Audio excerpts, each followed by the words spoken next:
فمن الناس من يقول ربنا آتنا في الدنيا وما له في الآخرة من خلاق ومنهم من يقول ربنا آتنا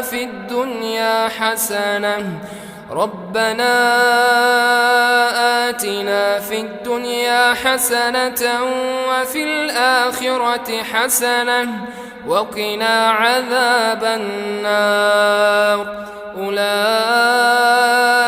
لهم نصيب مما كسبوا والله سريع الحساب.